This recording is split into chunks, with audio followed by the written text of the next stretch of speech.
નમસ્તે મિત્રો, science old પેપરના સોલ્યુશનનો part 6માં તમારું સ્વાગત છે. કોઈપણ જાતની ચર્ચા વગર આપણે સીધા પ્રશ્ન તરફ જઈએ. તો પ્રથમ પ્રશ્ન જે છે એની અંદર વાત કરીએ તો નીચેનામાંથી કયું અથવા તો શું ફળ બનાવવા માટે જવાબદાર છે? વનસ્પતિ શાસ્ત્રનો પ્રશ્ન છે. એણે પૂછેલું છે કે ભાઈ આપણે બધા જે ફ્રૂટ અથવા તો ફળ ખાઈએ છીએ, બરાબર છે, તો વનસ્પતિની અંદર એવું કયું અંગ છે કે જે આ ફળને બનાવવા કે પકાવવા માટેની રિસ્પોન્સિબિલિટી લે છે? તો એના માટેનો આ જે ઓપ્શનો છે એમાં રાઈટ આન્સર જે બને છે એ અંડાશય. અને એને બીજી ભાષામાં આનું બીજું ઓપ્શન જે છે ઓવરી તરીકે અથવા ઓવેરી પણ આપવામાં આવે છે. તો બંને શબ્દને યાદ રાખીશું.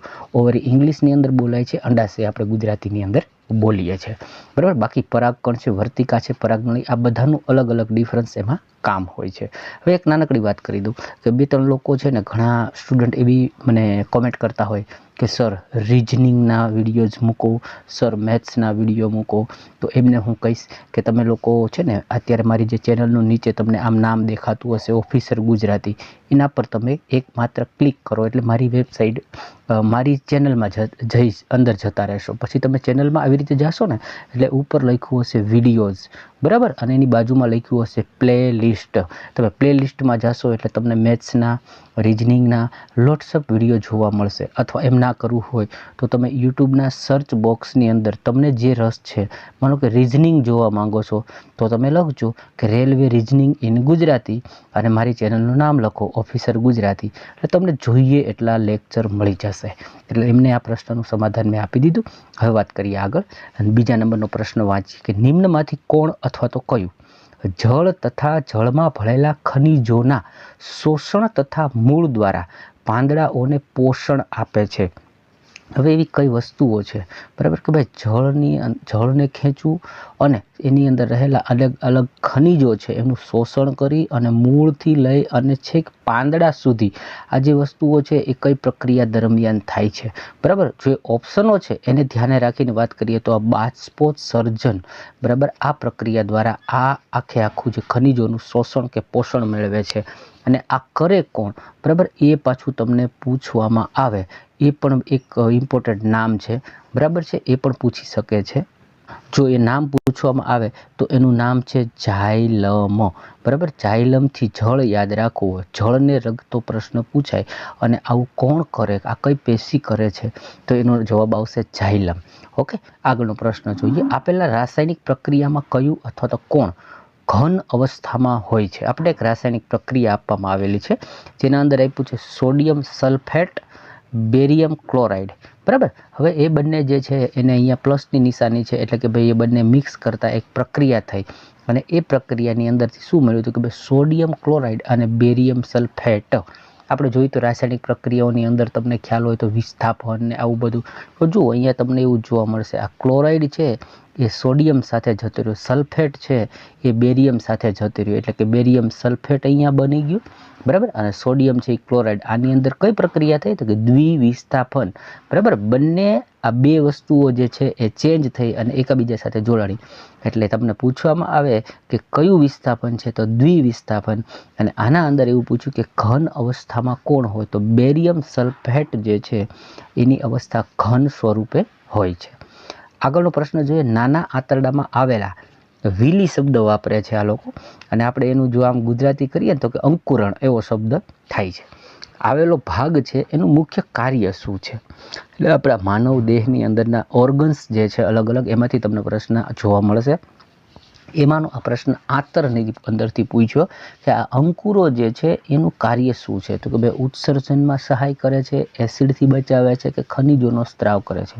તો આનું મુખ્ય કારણ છે ને એ એવું છે શોષણની ક્રિયાનું ક્ષેત્ર વધારે છે, બરાબર. આપણે નાના આંતરડાની અંદર આવી રીતે માનો કે જ્યારે ભોજન જાય છે, બરાબર, તો ભોજન જે છે એની સાથે સાથે ઘણા બધા મિનરલ્સ ને આ બધી વસ્તુઓ છે એને શક્ય એટલું શોષી લેવું એના અંદરથી, અને મળ જેટલો વધે કે કચરો જે છે વધે એને જ આગળ એ જવા દે અને કચરો આપણા મળ સ્વરૂપે નીકળતો હોય છે. આ જે કાર્ય છે એ વિલીનું છે.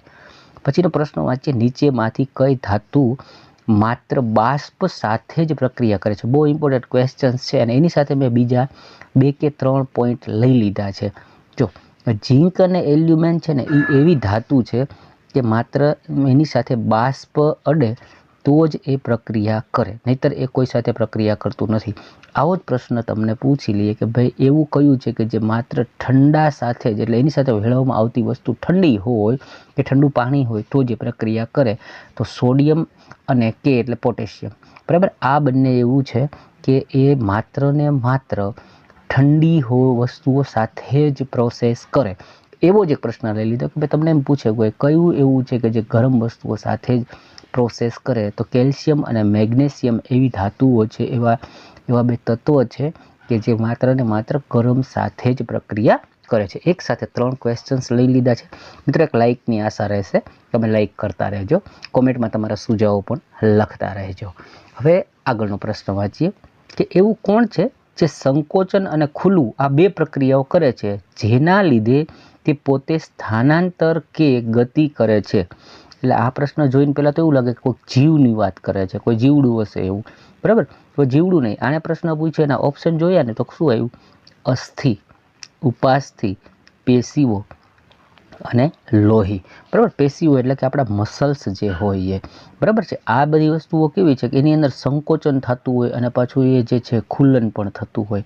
બરાબર, કોઈ વસ્તુ સંકોચે અને ખુલે અને એની સ્થાનાંતર કરે એક જગ્યાએ બીજી જગ્યાએ, તો આવું જે કરે છે એ કોણ કરે? આપણી પેશીઓ. બરાબર, પછીનો પ્રશ્ન છે નીચેમાંથી કોણ કિડની સાથે મૂત્રાશયને જોડવાનું કાર્ય કરે છે?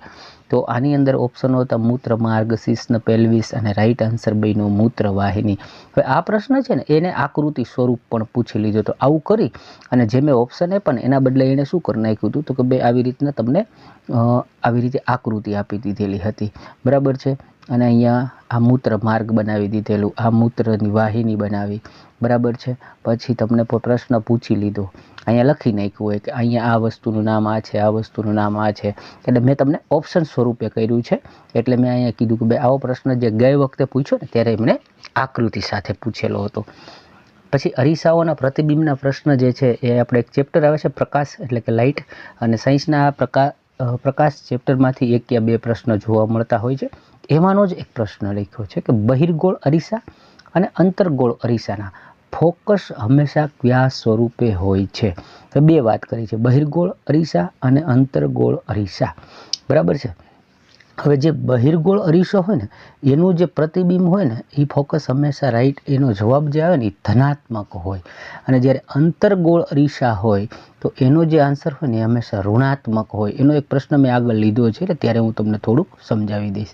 બરાબર, એના પછીનો જ પ્રશ્ન છે, જો કોઈ અંતર્ગોળ અરીસામાં મુખ્ય ફોકસ અને ધ્રુવની વચ્ચે કોઈ વસ્તુ રાખવામાં આવે તો તેનું પ્રતિબિંબ ક્યાં બને? આનો એક આખો કોઠો છે, જે મેં આના પહેલાં એક સાયન્સના લેક્ચર છે ને એમાં પ્રતિબિંબ વિશે બહુ સમજાવ્યું છે. એને તમે જોશો ને તો એના અંદર મેં આખો કોઠો મૂકી દીધો છે કે ભાઈ આને પાકું કરી લો ને તો તમારા માટે ઇઝી થઈ જાય. બરાબર છે, આની અંદર શું કહે છે તો કે ભાઈ એક અંતર્ગોળ અરીસો છે, એટલે અંતર્ગોળ અરીસો આપણે બનાવી નાખ્યો.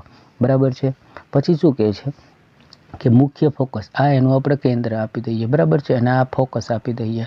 પછી એમ કહે છે ફોકસ અને ધ્રુવની વચ્ચે, એટલે કે આ જગ્યા ઉપર જે છે એ કોઈ વસ્તુ મૂકવામાં આવી છે.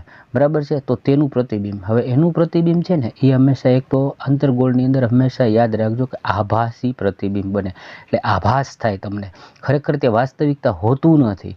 બરાબર, તમે જે ચિત્ર જુઓ છો એ તમારો આભાસ છે સાયન્સની દ્રષ્ટિએ. બરાબર છે, વાસ્તવિક ન હોય. પછી એ સીધું બને અને મોટું બને, તો એક આભાસ થાય. અને યાદ રાખજો વાસ્તવિક ચિત્ર હંમેશા ઉલટું બને. આ વાક્યને ગોખી લેજો, ફરીથી બોલું છું, વાસ્તવિક ચિત્ર હંમેશા ઉલટું બને અને આભાસી ચિત્ર હોય ને એ હંમેશા સીધું બને. એટલે અહીંયા આભાસી બન્યું તો એ હંમેશા કેવું બનશે? સીધું બનશે. બીજી વસ્તુ કે આપેલી આકૃતિ કરતાં એ તમને મોટું જોવા મળશે.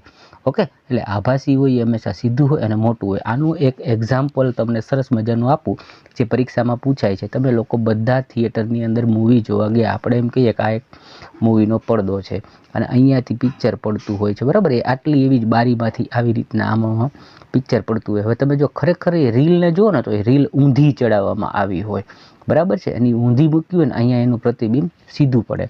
પ્લસ પડદો કેવડો મોટો હોય તો કે બહુ મોટો હોય, તો એના ઉપર ચિત્ર કેવડું પડે કે મોટું પડે, અને ત્યારે તમે પિક્ચર જુઓ છો એની અંદર તમને ઉલટું દેખાય તો કે ના, કલાકારો બધા સીધા જ દેખાતા હોય છે. એટલે બેસ્ટ એક્ઝામ્પલ એ પણ તમને પૂછેલું છે કે ભાઈ મૂવીની અંદર થિયેટરમાં જ્યારે આ રીતે ફોક્સ પડે છે અને પડદા ઉપર પડે છે તો એ કયું પ્રતિબિંબ હોય છે? તો કે આભાસી હોય, સીધું હોય અને મોટું હોય છે. પછીનો પ્રશ્ન લઈ લઈએ, નીચેમાંથી કઈ ક્રિયા એ ઓક્સિડેશનની નથી? બરાબર, તો બે વસ્તુ આવે છે, એક હાઇડ્રોક્સન અને એક ઓક્સિડેશન. હવે જો ઓક્સિડેશનનું ઓક્સિજનનું જોડાવું એને ઓક્સિડેશન કહેવાય. જ્યારે ઓક્સિડેશન થાય ત્યારે હંમેશા હાઇડ્રોજન રિલીઝ થાય, બરાબર. અને જ્યારે હાઇડ્રોજીકરણ થાય ત્યારે શું હોય? તો કે હાઇડ્રોજનનું જોડાવું થાય અને ઓક્સિજન જે છે ને એ હંમેશા દૂર થાય. આ યાદ રાખજો. તો અહીંયા આપણને પૂછ્યું છે ઓક્સિડેશનની પ્રક્રિયા ન હોય એવું, તો જો અહીંયા ઓક્સિજન જોડાયું, અહીંયા ઓક્સિજન જોડાયું, અહીંયા ઓક્સિજન જોડાયું, ત્યારે આના અંદર ઓક્સિજન જોડાયું નથી. એટલે તમારો રાઈટ આન્સર જે છે એ શું બનશે? તો કે ઓપ્શન બી બને છે. પછી ક્વેશ્ચન પૂછવામાં આવ્યો છે કે પ્રકૃતિની અંદર હાઇડ્રોજન તત્વના કેટલા સ્થાનિકો, બરાબર, જેને બોલવામાં આવે છે આઇસોટોપ. અને આ જે સની માથે મીંડું છે એટલે સમ, અને બોલાય છે સમસ્થાનિક. સમસ્થાનિક એટલે કે જેનું સ્થાન છે ને એ સરખું છે. મતલબ આ પ્રશ્ન જે છે એ આખો શેનો છે? તો મેં તમને એક બે વખત આવર્ત કોષ્ટક વિશે માહિતી આપી. એમાં આવર્ત કોષ્ટકમાં સૌથી પ્રથમ નંબર ઉપર હાઇડ્રોજન હોય છે અને બીજા નંબર ઉપર હોય છે હિલિયમ. તો આ હાઇડ્રોજન જ્યાં બેઠો છે એના જે પ્રકારના તત્વ છે કે એની જ જગ્યાએ જેનું સ્થાન સેમ છે એ જગ્યાએ બેસીને આઇસોટોપ બોલવામાં આવે છે ને. એ આઇસોટોપ જે છે એ કેટલા હોય છે? તો કે ભાઈ હાઇડ્રોજનના આઇસોટોપ જે છે એ 3 હોય છે. અને જેને કહેવામાં શું આવે છે? તો કે ભાઈ 3 છે. અને જેને કહેવામાં આવે છે પેલું જે હોય ને હાઇડ્રોજન H1, બરાબર છે, તો એને પ્રોટિયમ કહેવાય. પછી H2 તો એને ડ્યુટેરિયમ કહેવાય. અને H3 એને ટ્રાઇટેરિયમ કહેવામાં આવે છે. એટલે આ 3 વસ્તુઓ જે છે મેં તમારી સામે રજૂ કરી દીધી છે. તમને પૂછવામાં આવે પરીક્ષાની અંદર તો એ પણ તમને ખ્યાલ હોવો જોઈએ, બરાબર છે. સાથે સાથે મેં હમણાં વાત કરી એમ કે ભાઈ જેને અલગ અલગ વસ્તુ જોઈ છે પ્લેલિસ્ટ જોવાનું ખાસ ધ્યાન રાખે. એના અંદર વિજ્ઞાનનું પ્લેલિસ્ટ છે, રિઝનિંગ છે, મેથ્સ છે, બહુ બધું મળી જશે. સાથે સાથે એક જે લોકોને આવા અત્યારે બતાવી રહ્યો છે એ નહીં, પણ જેને ઓરિજિનલ પેપર કે ગવર્મેન્ટે લીધું છે અને એમાં શું પૂછ્યું, કેવી રીતે પૂછ્યું, શું પેટર્ન પૂછી, એવું પેપર જે ખરીદવા માંગતા હોય તો એ લોકો મારો કોન્ટેક કરી શકે છે. વોટ્સઅપ નંબર બી આપેલો છે. માત્ર 150 રૂપિયામાં તમને 2018, 2021 અને 2022માં લેવાયેલી ગ્રુપ ડી તથા એવું કહેવાય કે ભાઈ NTPCની પરીક્ષાના પેપર આપણે એને આપીશું રાઈટ આન્સર સાથે, બરાબર. જે લોકોને જોઈતા હોય તે નવા હોય તો ચેનલને સબસ્ક્રાઈબ કરવાનું ભૂલતા નહીં, વિડીયોને લાઇક કર્યા વગર જતા નહીં. ચલો, થેન્ક યુ.